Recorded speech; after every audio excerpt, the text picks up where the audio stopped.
Thank you very much, Caherlick, and I'm very pleased to appear before the Seanad to discuss Budget 2024, which was presented to Dáil Éireann earlier today by Ministers for Finance and for Public Expenditure, NDP and Reform. And I do have copies of the speech. Forgive me. Okay, take your time, Minister. Sorry, I need one from Senator Conway, of course. Thank you, Minister. Recent years have seen the Irish economy grapple with a series of economic shocks: Brexit, the pandemic, Russia's invasion of Ukraine, and a rate of inflation not seen in decades. Despite these significant challenges, we have an economy operating at full employment with a record high of 2.64 million people at work and an unemployment rate of 4.2%. That positive economic performance is testament to the resilience of the Irish people and successive government's policy responses. This budget will provide further support to households and firms who are continuing to feel the impact of rising prices. Again, it's a progressive budget that prioritises the most vulnerable in society. The key measures include increases in the standard rate of income tax cut-off point, increases to tax credits, a reduction in the USC rate to help reduce the tax burden on individuals, once-off cost of living measures such as the deferral of the restoration of fuel excise increases and extension of the 9% reduced VAT on electricity and gas. A range of supports for enterprises, including a targeted capital gains relief for angel investors in innovative startups, supports for housing, including amendments to the Help to Buy scheme, increases in the rent tax credit, mortgage interest tax relief and tax relief for landlords, climate transition measures, including an extension of the accelerated capital allowances scheme for energy efficient equipment and incentives for electric vehicles, and the establishment of the Future Ireland Fund, which will help future-proof our economy and our public finances. Turning to the economic outlook, Budget 2024 is being framed against a highly uncertain global environment. Our key trading partners are experiencing an economic slowdown, which is already reflected in our recent export performance. Indeed, as a small, highly open economy, what happens globally has immediate repercussions for Ireland. Over the last year or so, the economy has experienced the effects of multi-decade high interest rates of inflation, with inflation averaging just over 8% in 2022. That had a huge impact on the everyday lives of our people. Now, fortunately, inflation has eased somewhat over recent months and is projected to average 5.3% this year, and indeed next year 2.9% is projected. So as a result, collective living standards should improve for the vast majority in the next 12 months, with income growth exceeding the rate of inflation. In terms of the domestic economy, modified domestic demand, which is obviously our preferred measure of domestic activity, is projected to increase by 2.2% both this year and next. Turning to the fiscal outlook, a general government surplus of 8.8 billion is projected for this year and 8.4 billion euros next year.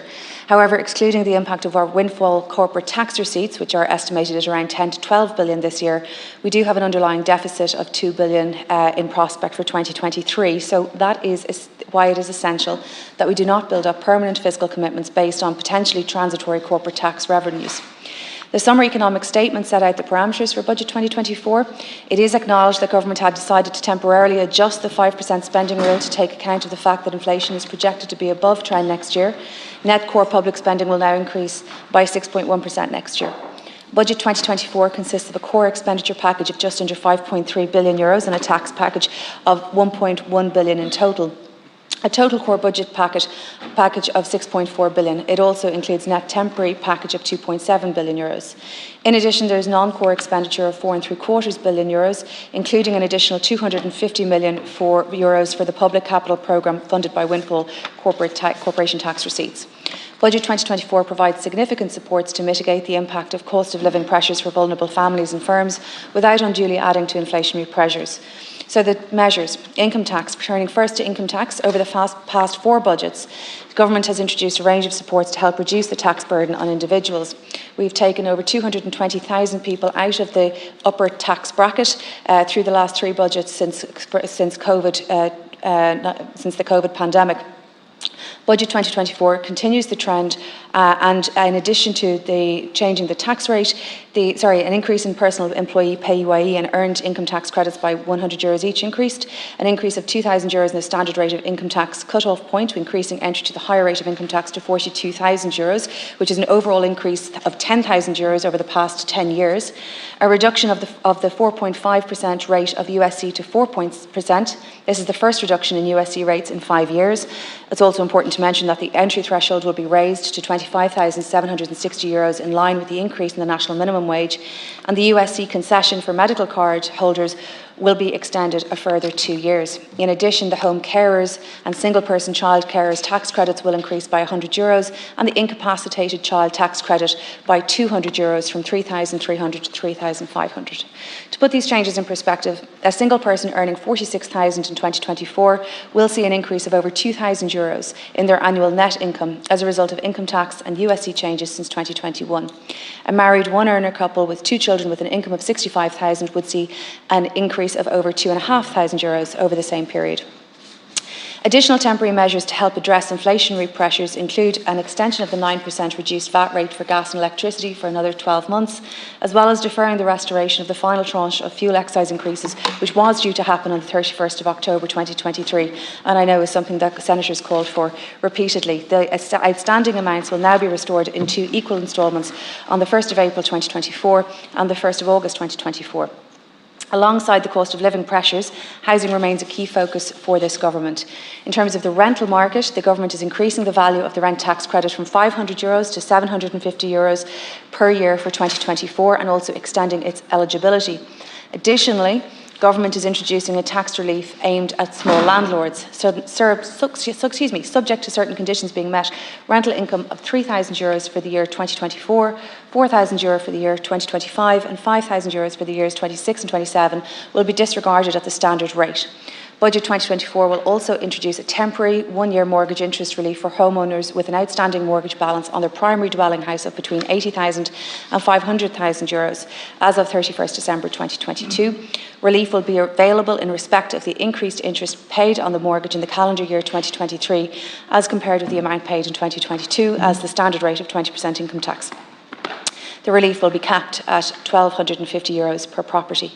The Help to Buy scheme is being amended to ensure that applicants of the Local Authority Affordable Purchase Scheme can also avail of it.